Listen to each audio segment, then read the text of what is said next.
Norms آباد town سید محمد مظفر نے کہا ہے کہ بارش میں سہولتوں کی فراہمی ہماری ذمہ داری ہے اور لوگوں کو بہتر سفری سہولتوں کے ساتھ ساتھ گلی محلوں کی سطح پر بھی ہماری کاوشیں جاری ہیں۔ چیئرمین سید محمد مظفر نے بارش کے ساتھ ہی برساتی نالوں کی صفائی کا کام جو گزشتہ روز ہی شروع کر دیا گیا تھا اس کی مانیٹرنگ کرتے رہے اور ڈائریکٹر سینیٹیشن ظہیر کے ہمراہ اور دیگر متعلقہ افسران جس میں محکمہ پارس کے آصف موجود تھے ان کے ہمراہ مختلف علاقوں کے دورے کرتے رہے۔ ان کا کہنا تھا کہ برساتی نالوں پہ ہماری خصوصی نظر ہے تاکہ پانی روا دوا رہے اور نکاسی کے لیے راستے کو یقینی بنایا جا سکے۔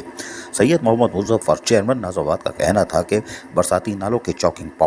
پوائنٹس کو کلیئر کرنے کے لیے افرادی قوت کا استعمال کیا جا رہا ہے جبکہ مشینریوں کی مدد سے برساتی نالوں سے گب کو نکالا جا رہا ہے۔ ان کا کہنا تھا کہ محکمہ باغات ہو یا محکمہ سینیٹیشن اس کو عملی طور پر متحرک کر دیا گیا ہے تاکہ وہ لوگوں کو سہولتوں کی فراہمی کو یقینی بنائے، جبکہ سینیٹیشن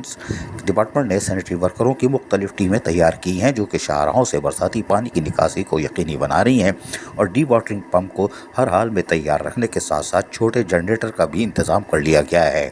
تاکہ بارش کی پانی کی نکاسی میں کسی قسم کی مشکلات کا سامنا نہ کرنا پڑے۔ سید محمد مظفر چیئرمین نازم آباد ٹاؤن کا کہنا تھا کہ محکمہ موسمیات کی طرف سے پیشن گوئی کے ساتھ ہی ہم نے عملی طور پر کاموں کا آغاز کر دیا تھا۔ ان کا کہنا تھا کہ لوگوں کو چاہیے کہ وہ اپنے گلی محلوں کے سیوریج کے ڈھکن نہ کھولیں، یعنی مین ہول کو کور کو نہ کھولیں، اس سے اور پانی کی نکاسی متاثر ہوتی ہے اور گھروں میں پانی جمع ہونے کی شکایتیں پیدا ہوتی ہیں۔ پانی کی نکاسی قدرتی طور پر باہر ہوگی اور عملہ ہمارا موجود ہے اور سینیٹیشن ڈپارٹمنٹ کی مختلف ٹیمیں نشیبی علاقوں کے ساتھ ساتھ گلی محلوں اور شاہراہوں اور خصوصاً مارکیٹوں کاروباری علاقے پر خصوصی توجہ دے رہی ہیں تاکہ لوگوں کو کسی قسم کی مشکلات کا سامنا نہ کرنا پڑے۔ عزیز عارف، KBS بلدیاتی نیوز کراچی۔ ایسی ہی خوبصورت ویڈیوز فیوچر میں حاصل کرنے کے لیے ریڈ بٹن پر کلک کر کے اور بیل آئیکن کو پریس کر کے ہم سب کے سبسکرائبر بننا مت بھولیے۔